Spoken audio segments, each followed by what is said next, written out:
But anyway, it's great to meet you. Thank you for taking a minute out today. I appreciate it. Yeah, absolutely. Absolutely. My pleasure. So, what I want to do to start the conversation off here is ask you about the last 3.5 years. How did you survive the pandemic, and how has it changed the way that you live your life and just the way that you see things now? Yeah. So for us, sorry, my dog is No, in I my love office. dogs. It's great. She loves to be particularly annoying when she knows that I'm busy.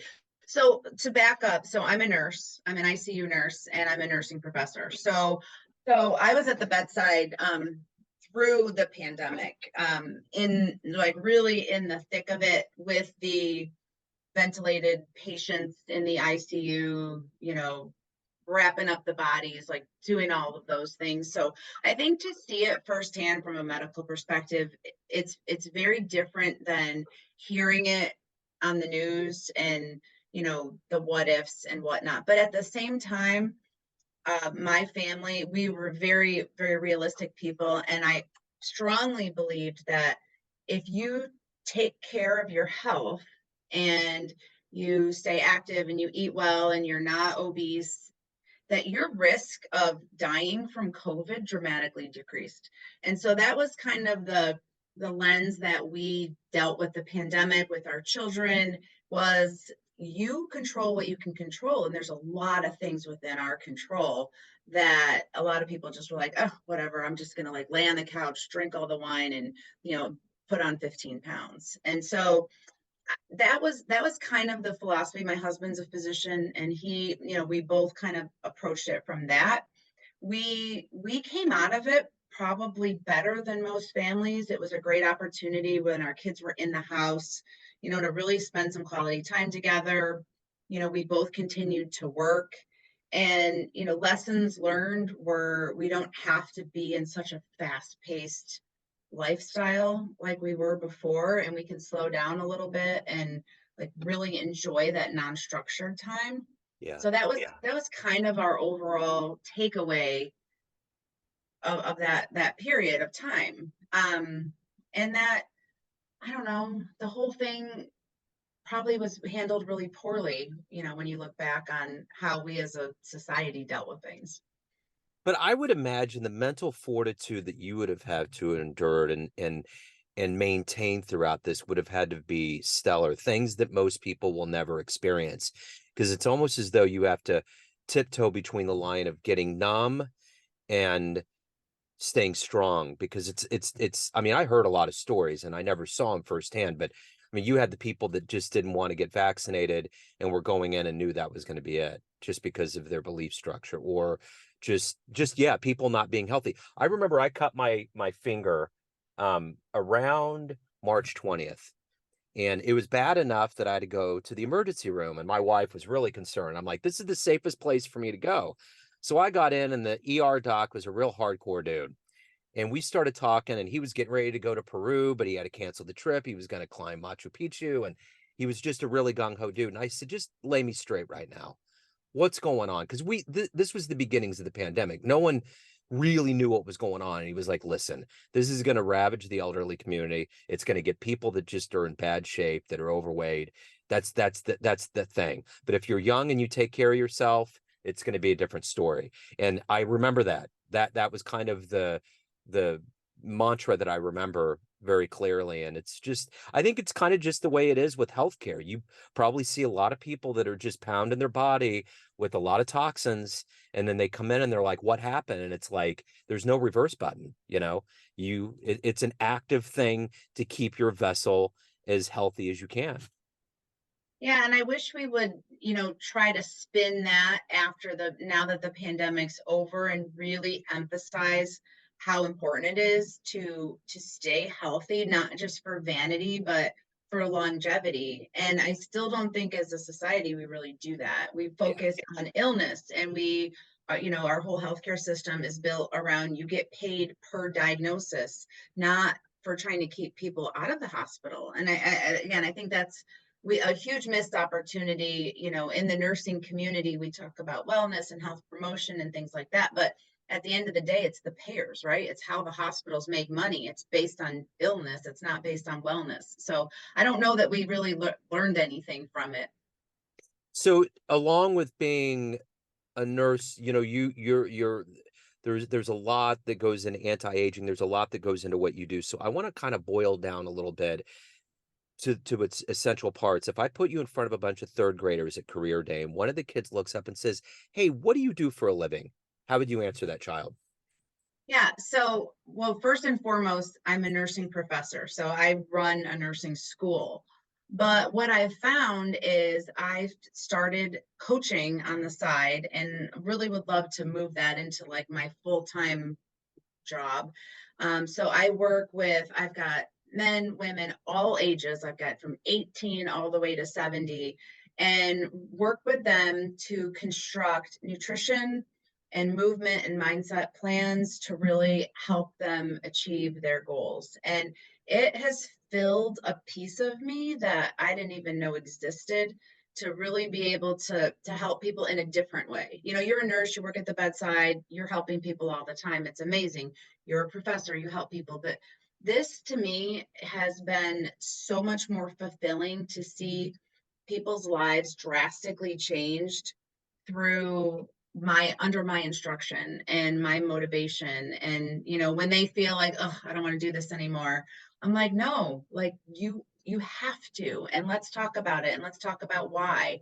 So that's kind of the long answer to the third grader question. But you know, I'll continue because I love nursing, but have found this other avenue that has really, I don't know, I feel like I'm being called to do this as well. So, what did you want to be in the third grade? What was your dream to grow up and become? You know, I don't really know. I was very bossy in third grade, so I really liked telling people what to do. But when I initially went to undergrad, I was a biology major. I wasn't really sure what I wanted to do, and my mother was like, well, "Why don't you just go to nursing school?" I was like, "Oh, okay." And then it was just it kind of morphed from there. Like, okay, I'll go get my PhD. Oh, I like to teach.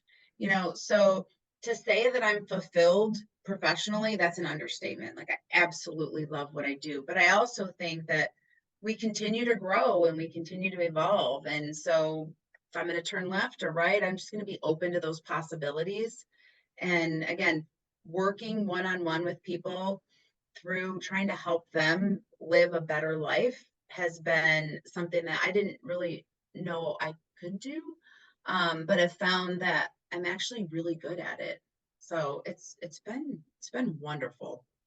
So, as a coach and an educational leader, you clearly are an inspiration helping others. Who's been that for you? Who's been a hero for you in your life? So I'm really lucky because that person is my husband.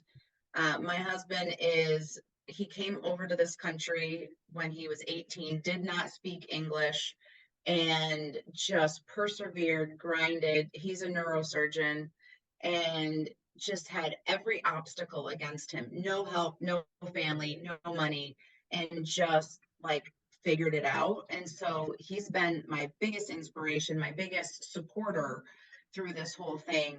And he's like, go for it. Like, why not? Right. And he's actually one of my clients. So I've been able to help him achieve his health goals along with, you know, all of the professional things that we've gone. And I think the biggest beneficiaries of that are our children, because luckily we've raised two phenomenal teenagers who I think are going to do great things. And I'm super proud of them. So, if you could meet anybody alive on the planet right now and spend some time with them, who would it be? Hmm.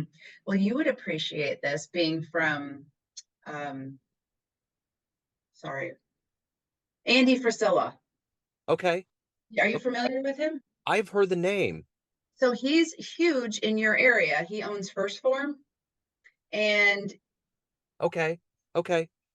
he's big in the St. Louis area. Okay. So he is one of the top motivational people that have influenced me directly.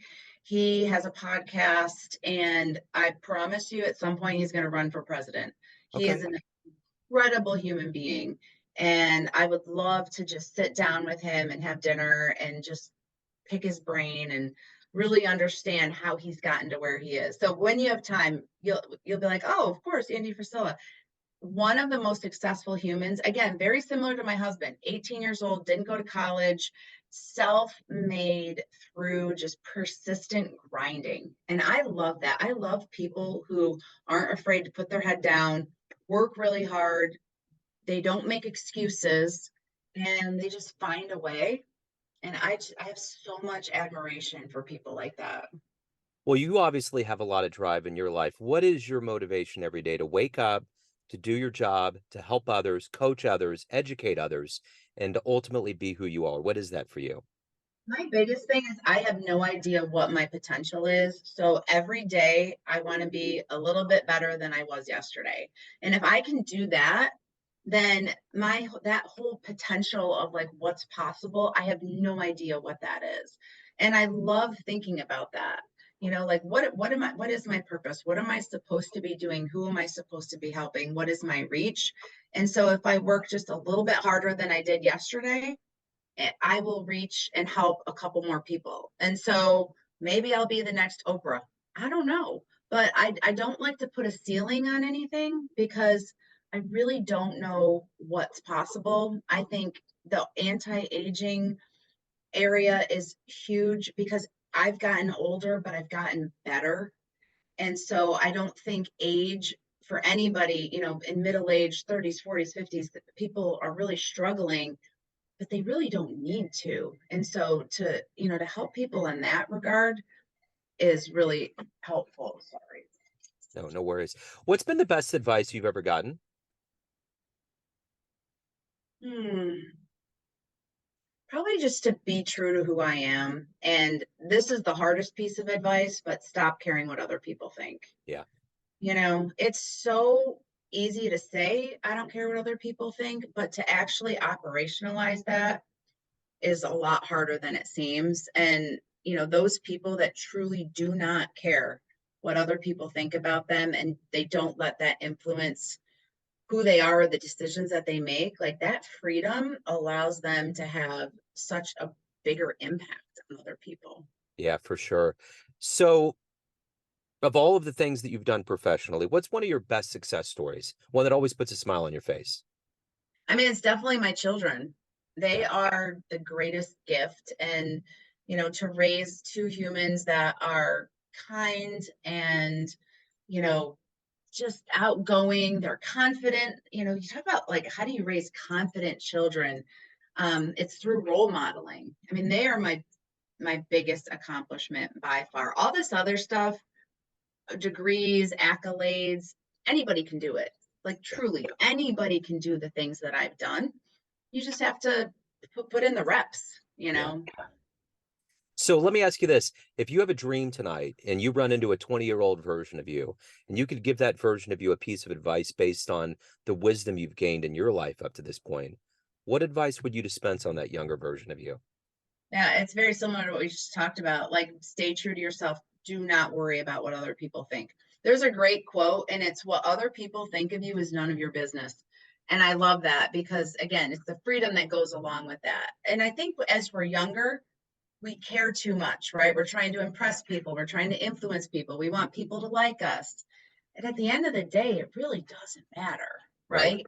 As long as you know that you're being an authentic human with integrity, then that's like the most important thing. And at the end of the day, I'm a Christian. I believe that I'm going to have to go and face God, and He's the one that's going to judge me and determine if I've lived a life of purpose and I've given more than I've taken. And that to me is the most important thing. So you're clearly a huge football fan. So I'm going to ask you this question. If you could get into a time machine and be transported to one sporting moment that you could witness with your own eyes, where are you going? Oh, so that would be the 1984 Olympics with Mary Lou Retton. I was a Wow. huge gymnastics. I was a gymnast like until I was probably like 13, and she was my idol. I had the Wheaties poster on my bedroom wall, and yeah, 1984 Olympics where she won the gold medal. That would be it. I think that was the beginning of really the marketing explosion, when they were getting put on boxes and things just got mass produced in like Star Wars style and all of the stores and all of that. But yeah, I definitely remember that too. So at the end of the day, everyone around you has a perception of you, family, friends, clients, colleagues, but you're in control. You run the show. What's your perception of you? Who do you think you are? So I think I am a very confident person. I know my identity. I know who I am. And people look at me, and when I speak, they perceive me to speak with authority. And that has definitely helped me get to where I am. Confident yet approachable is really where I need to be in this line of work. When I'm working with students, when I'm working with patients, like they need to know that I know what I'm talking about, but you also have to be able to come into my office, close the door, and be like, Dr. Boev, like I am in trouble. And so those are the two things. That's the balance that I really try to maintain so that I can be most effective in whatever role, whether it be coaching or educating or medicine, is confident yet approachable. So if when we get off here, if you get a phone call from the GM for the Bills and they're like, "You're a season ticket holder. What do we need to do? How do we need to turn this around?" What would you tell them? Oh boy, that's way above my pay grade. You I know, didn't know if you had something concrete that might be like, because sometimes people that are really close as fans have an idea of like, all right, if we do this and this, we're okay. well, I think like any organization, you need to be aligned with the mission, the values, and the vision of the organization. And that way, you know, everybody's on the same page. So when I'm hiring somebody, they need to be in alignment with the vision and the values and the mission of my organization. If they're not, then they're not going to be a good fit. Yeah. So I think taking like that inventory and really getting an understanding of this group of athletes, are we all on the same page? Are we all in alignment? And then be willing to let go of the people who aren't, because Yeah. you've always got that like one person who's sinking the boat, they're not rowing the boat. And I don't know that that's what's going on with the Bills, and I don't know if Ken Dorsey was the one that was sinking the boat. I think somebody had to take the fall there, but everybody needs to be on the same page. And I think what the Bills had going for them for a long time is they were a very cohesive group of people, and they believed in their coach, and the fans believed in them. And right now everything seems to be kind of falling apart. And so just having that assessment is really important. Yeah. So if anyone out there wants to learn more about you, anything about your world, get in touch with you, how do they do that? The best way is through Instagram. So at Dr. Christine Boev, and I'm on there all the time, direct message. Um, I'd be happy to answer questions, troubleshoot, problem solve, and potentially work together. I love meeting new people and just really helping people achieve their goals, and it's really through problem solving. Excellent. Christine, this has been wonderful. Thank you so much for your time, for your story. Best of luck with everything. Thanks so much. You bet. And before